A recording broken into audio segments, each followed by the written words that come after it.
Hello, my name is Marcus, and welcome to my channel.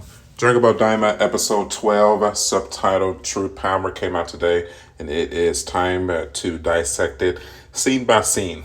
It's not a whole lot of things that I love in this life. My family, bourbon, and Dragon Ball. And today's episode of Dragon Ball Daima definitely proved that my love has been finally fulfilled.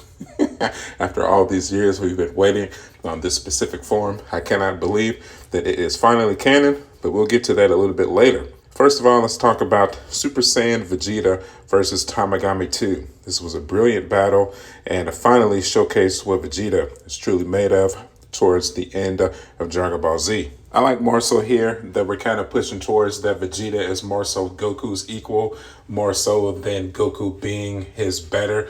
The fighting prowess that Vegeta showcased during this fight, made me think that he could potentially be stronger than Goku. We really don't know. I'm very curious to see what everybody's thoughts is on this, but Vegeta was mastery in this episode, and he quickly propelled himself to being borderline my favorite character in the show. Now he went from the laughing stock, literally, to my favorite character, all in about 23 minutes. It's actually really insane. To be quite frank, I would like to apologize to the Prince of All Saiyans because during my episode 11 breakdown, I was pretty critical of our Prince. And I jumped the gun too fast. I didn't let the fight play out. I jumped the gun specifically on episode 11. I still have my wits end about it. But, what episode 12 did for us definitely made up for it 100%. Here we have Dr. Arnisu and Majin Ku cheering on Majin Du against Tamagami 1. There will not be another Dragon Ball Daima episode that I review without showing Dr. Arnisu at least one time, and y'all know why. Definitely here, Majin Du showcased that he was more so like the fat Majin Buu that we originally thought. Throughout the duration of the battle, he was putting up a pretty epic fight, but it became pretty clear that he was not taking it serious. And then he looked towards Arnisu and Du, and he screamed out that he needed some chocolate to continue the battle. Now, their character writing has Fat Buu written all over it. Not already that his body is literally an exact replica of it, with the stretching and the powers of his body manipulation, the Tamagami not actually being able to hit him properly because his body is so flexible. It's hard to find the vital organs within the Majin demon body because it's literally like rubber band. It's like chewing gum. It's really cool, but kind of overdone in a sense, I guess. But I still enjoyed the battle nonetheless. And then, of course, we get some more lore with Majin Du as well. Apparently, one chocolate bar can either expedite his power exponentially or it just gives him, maybe like a small power boost. It almost kind of reminded me of, when Popeye would get spinach. I know you kids probably don't know who Popeye is, but when Popeye would get his spinach boost, they would just get this absurd level of strength. Same thing here. Apparently, when Majin Du gets a chocolate bar, he just turns into a super Majin. It was crazy. It was fun to see, but still crazy nonetheless. A very fun battle to witness, but it became pretty clear that once Majin Ku got that chocolate bar, that the Tamagami 1 was not even a match for him at all whatsoever. He just couldn't keep up with the demon's power. He started shooting out those green power blasts from his mouth, and they were clearly planet-busting blasts one at a time, and that was really cool to see. Now, it was pretty easy for that battle to eventually reach its conclusion.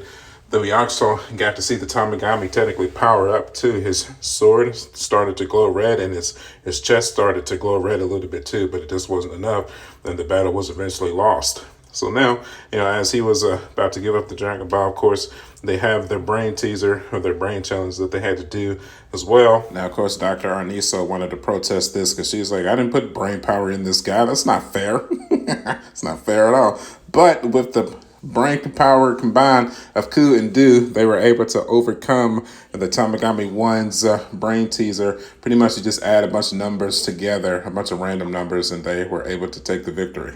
So clearly it looks like their plan is starting to come together. I'm very curious, especially since King Goma has become alluded to the Saiyans and Arnisu's plan. What's his move? What's his goal? What's his take on this. He's clearly he's pissed off. Now, I'm very curious to see what his play is going to be to counteract this. You know, he keeps talking about this eye or this third eye or this devil eye that he keeps mentioning. So what's this going to do? What's this going to do to be able to contest with two Super Saiyan 3s? What's this going to be able to do to contest with a couple of Majins, with one of them with borderline that has the power of the original Majin Buu? At least the Fat Buu. Maybe not Kid Buu, but definitely Fat Buu. So I'm very curious to see where this is going to lead, or what he's going to be able to pull out of nowhere to be able to challenge these two groups' power. Very, very curious to see that. There's no way this is his final form. Hint, hint. As we've seen with Daima King Piccolo, Vegeta, Frieza, Cell, and of course Majin Buu, there's no way this is King Goma's final form. He's got to have something in the sleeve here to just make us be like, oh, okay, there it is. That's what they were hiding. Okay. That makes sense. Now we're getting somewhere. Also very curious on Supreme Kai and Dr. Anisu's brother here, who seems to be having a little bit of indifference, not necessarily just pure anger and frustration like King Goma. It's almost like he's feeling a sense of betrayal. It's almost like, you know, from his facial expression, I kind of get the sense that like he felt a sense of like, how come you didn't include me in your side plot? I mean, if you were going to try to overthrow King Goma, how come you didn't feel like you needed to include me in that? I mean, you know, you could have trusted me. You know, I don't like King Goma either, but you could have thrown me in the plot. You could have included me in it. It's crazy talk, but you know, here we are. That's what happens. Now, it's almost like they have been listening to my previous reviews of this show, and they definitely gave a clear indication that Vegeta was fighting in a Super Saiyan 2, but I feel like you kind of have to include that lightning aura to showcase the Super Saiyan 2 powers when you're showing Vegeta fighting, where with Goku, you can almost just kind of do it with his hair, per se. I know there was a whole bunch of debate in the episode of Super Saiyan 2 Goku versus the Tamagami, but here you can clearly see that Vegeta started the battle in Super Saiyan 1, and then during the middle of the battle, he went on ahead and jumped to Super Saiyan 2, as you can clearly see when he's utilizing the lightning aura. That is when he is fighting as a Super Saiyan 2, because, you know, it's almost kind of surprising that he didn't start the battle, like I said, from episode 11 from Super Saiyan 2, because obviously Goku had to conclude that battle as an SS2. So it's almost like when you know that these Tamagamis are nothing to be trifled with, you know you're going to have to use a majority lion's share of your power to take them down. So I'm glad that, you know, he finally utilized his Saiyan battle instincts, unlike in episode 11 to episode 12. So I'm glad that we got to see him utilize that form, you know, in a masterful way before he decided to finally show us what we have been waiting for almost 20 years now, when he finally powered up and jumped to Super Saiyan 3. Holy shit. Where did that come from? Oh, I know this is going to piss off the masses. There's so much lore and logic, and Redcon people going to come out, Vegeta's not supposed to have Super Saiyan 3, because when he fought against Beerus, Bulma got slapped. He didn't get Super Saiyan 3. He had Super Saiyan 2. Listen, I don't know when y'all need to realize that Toriyama does not care about our feelings. He don't care, bro. And then to add salt on the wound, they used Goku to troll us even further, where he's even like, when did he learn that? Where did that come from? The Boom was like, all he does is train. What do you mean? He's been watching you for like 20 years. Did he not think that he would train himself on how to do everything that you can do? Come on, Goku. let's put two and two together here. But can I just say though, I mean, outside of lore and story aside, can I just say that I'm just happy that this form for Vegeta is finally canon.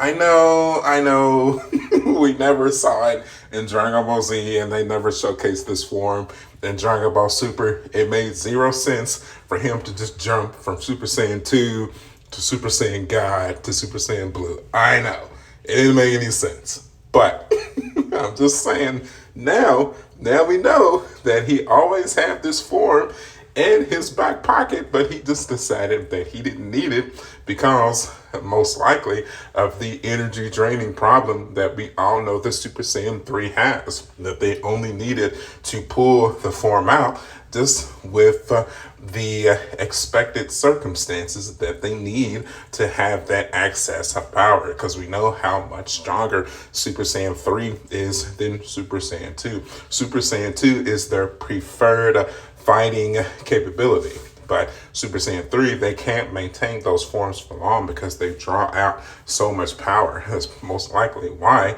he decided to not draw out that specific power against spirits. Maybe. I don't know. Maybe I just pulled that out of my butt. I don't know. Now, I've been talking this long about him just simply transforming. I haven't even mentioned the actual fight itself. Oh, easily the best fight and episode by far of Daima that we have seen thus yet. I am so excited for what they are going to pull out for us in the future episodes. This is one of those battles where it's going to make some people's top 20 Dragon Ball fights. It may even make some people's top 10 fights. Definitely for Vegeta specific fans, if that doesn't make your top 10 Vegeta fights just off of the pure mastery, this will have Vegeta's, Saiyan pride and personality just written all over it. It reminded me of the semi-perfect Cell versus Super Vegeta fight. I feel like this Vegeta, to his core, that's when he's at his best. When he has the confidence flowing, he doesn't feel like anything in the universe can take him down, just got that full-blooded Saiyan pride and power, just ready to go. Nothing can touch me. Sure, man, go ahead and power up to your final form or your full power. Who cares? It's nothing. It's not going to be able to touch me. That's what draws me to Vegeta's character as well. That confidence, that power, that manliness. Like, let's go. Like, it's nothing, bro. Who cares? Now, let me not fail to mention the animation within this episode as well. Absolutely stunning. Absolutely just breathtaking. The Gala Gun blast from him powering it up and the purple energy swelling around his hands and the beam shooting out and having that white and purple glow around his little Super Saiyan 3 body. Such a cool spectacle to see. Shout out to the animation team for just presenting that for us. We have never seen the Super Saiyan 3 form or the Gala Gun look this good before. Also, shout out to the music team as well. I really appreciated the Super Saiyan 3 theme that showcased for Vegeta as he was transforming as well. I don't think anything will ever top the original Super Saiyan 3 theme for Goku. I mean, that's classic. Nothing is ever going to beat that. But, what they showcased for Daima here was just really a spectacle to hear as well. I think I'm definitely going to be downloading that onto my Apple Music, and I'll have that for my own personal training session, when I'm trying to reach my next level of power. How about that? Now, shout out to Vegeta's growth as a character as well. He could have easily killed the Tamagami, but of course, as we saw, he decided to end the battle peacefully. Like, hey, listen, you're not even a challenge to me anymore. We need to stop this before you get too ahead of yourself and you end up getting hurt. The Tamagami obliged, and he ended the battle himself as well. Like, you're right, you win. I can't beat you. But I have one more brain challenge for you to solve. Let's figure out this little math problem for you to solve. I really did appreciate this as well. Of course, we kind of saw the struggle within Vegeta's face, and then Boom was like, oh God, he's not good with word problems. Hopefully he can figure it out. And, surprisingly enough, I'll have to take into account that, Vegeta is technically smarter than Goku. Goku technically did suffer a little bit of brain damage as a child, so we can just kind of see his innocence and his didfulness. But Vegeta here, though, you kind of gotta expect a little bit more from him. I feel like he kind of guessed his question in the end, but eventually he did come out with the victory, and he was able to secure the Dragon Ball for the group. So very, very cool to see. Now, once all the excitement was all said and done, we had our Beat-a-Shem guy come out and be like, hey, Vegeta, you really are as strong as you said you were. How about that? I'm going to give you a little dance, bro. And then, of course, Vegeta's like, hey, chill out, dog. You don't need to do all that. So it's cool, man. It's cool. Also, I don't think I mentioned that Nevu gave a little bit of a power boost to Tamagami 2 as well, especially since, Vegeta and Goku said that they like to fight. So he was like, well, let me help them out here. So, shout out to him, probably because without that little power boost, Vegeta wouldn't have needed Super Saiyan 3 to begin with. It's almost like when one more thing I wanted to point out, it's almost like when he became a Super Saiyan 3, it's almost like he was annoyed that he had to go to his top power to take him down. It's almost like his confidence was so high, he felt like the Super Saiyan 2 should have been enough. But the fact that he had to jump this SS3, it's like, man, I feel like I shouldn't have had to use this amount of power, but at least I was able to secure the power, especially since he was just so dominant against him once he became Super Saiyan 3. But it makes me happy. I'm sure it makes you guys happy. So I think collectively, everybody was happy about the decision other than Vegeta himself. And then, of course, Goku offered him a revive bug because they work just like senzu beans. He's like, hey, Vegeta, I know going to SS3 this tough. You must be tired. So take this revive bug so that you can get your power back. And of course, Vegeta's like, I don't eat bugs. And Goku's like, hey, dog, really? Did you forget that one time?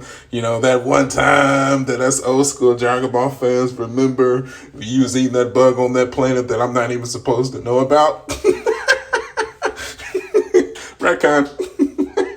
But here we are. Gotta love it, man.